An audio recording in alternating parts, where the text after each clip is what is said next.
एक कहानी, एक किरण। आज की कहानी है सराय। इब्राहिम अपने सिंहासन पर बैठा था। पूरा दरबार सजा था। सभा का कार्यक्रम बड़े सुव्यवस्थित ढंग से चल रहा था। तभी द्वार के बाहर झगड़ा करने की आवाज सुनाई दी, जो प्रतिक्षण ऊंची हो रही थी। कोई कह रहा था, मुझे यहां रुकना है, यह सराय है। और द्वारपाल पूरे अधिकार के साथ उसको रोक कर कह रहा था, मूर्ख, ये राजा का महल है, कोई सराय नहीं। जाओ कहीं और जाकर ठिकाना देखो। सराय कहकर रुकने की मांग करने वाले का स्वर बड़ा संयत और गहरे आकर्षण वाला था। द्वारपाल का स्वर क्रोध से भरा और अपमानजनक था। पर दोनों ही अपनी अपनी बात अपने अपने ढंग से किए जा रहे थे। संयत स्वर ने कहा, रास्ता दो मुझे, तुम कौन हो रोकने वाले? मैं रुक के रहूंगा इस सराय में। मैं आज रात विश्राम करूंगा।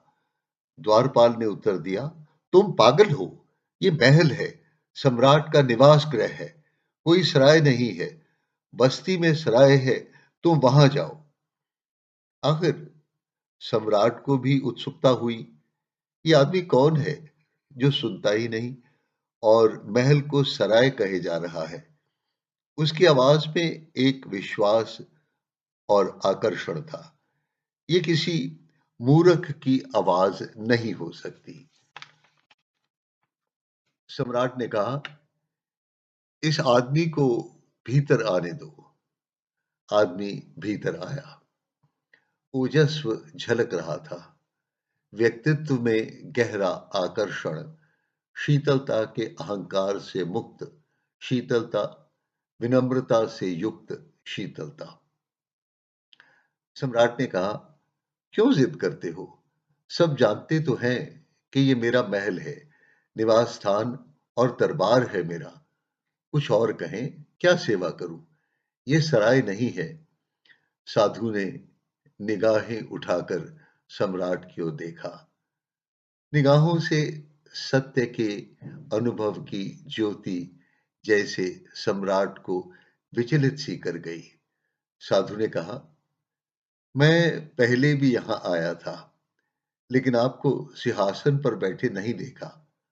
कोई और था। सम्राट ने कहा, मेरे आदरणीय पिताजी थे, उनका स्वर्गवास हो गया। साधु ने कहा, मैं उससे पहले भी आया था, तब मैंने किसी और को बैठे देखा था। सम्राट ने कहा, वह भी ठीक है, वो मेरे स्वर्गीय दादा थे, वह भी ब्रह्मलीन हो चुके हैं। साधु हंसने लगा और बोला है, यकीन है तुम्हें कि मैं जब अगली बार आऊंगा तो तुम बैठे हुए नहीं मिलोगे, तुम्हारा बेटा भी नहीं होगा, उससे बाद भी कोई होगा जो कहेगा, मेरे पिताजी थे, अब मैं हूं। कितनी बार आया, अलग अलग लोग ठहरे थे यहां। इसे सराय न कहूं तो क्या कहूं? इब्राहिम के मन में जैसे एक बिजली सी कौंध गई। पूरा अस्तित्व हिल गया। जैसे अचानक गहरी निद्रा टूटी।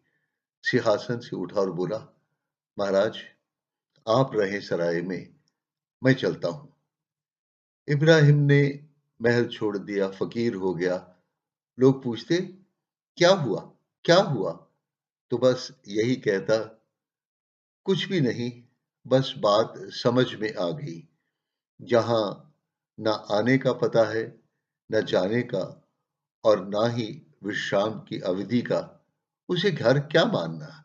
वह तो पड़ाव है, विश्राम गृह है, धर्मशाला है। उससे मोह क्या और आसक्ति क्या? बस्ती भी छोड़ दी और मरघट में रहने लगा। लोग कहते, मत रहो महल में, पर बस्ती में तो रहो। और इब्राहिम कहता, दरअसल यही बस्ती है, जो एक बार आ जाता है फिर जाता नहीं, यहीं बस जाता है। शरीर घर है, थोड़ी देर विश्राम की व्यवस्था है यहाँ। रात भर रुकना है, फिर एक हल्की सी पुकार और चलना होगा। शरीर को रात का विश्राम मान लीजिए, सराय जान लीजिए, तो जीवन से प्रकाश दूर नहीं। ये पड़ाव अभूतपूर्व है। ये शरीर अद्भुत है, रहस्यपूर्ण है। शरीर को मंदिर कहा गया है, पर फिर भी मिट्टी है, खाक है, बरसों तक जीवन लीला का मंच है। इस खाक में बड़े सुंदर फूल खिलने की संभावनाएं हैं, पर ये जान लो कि मौसम में खिलेंगे फूल एक समय में, एक समय पर खूब सुगंध भी दे सकते हैं, लेकिन मौसम में खिलेंगे और मुरझा जाएंगे, नए फूलों को जगह देने के लिए।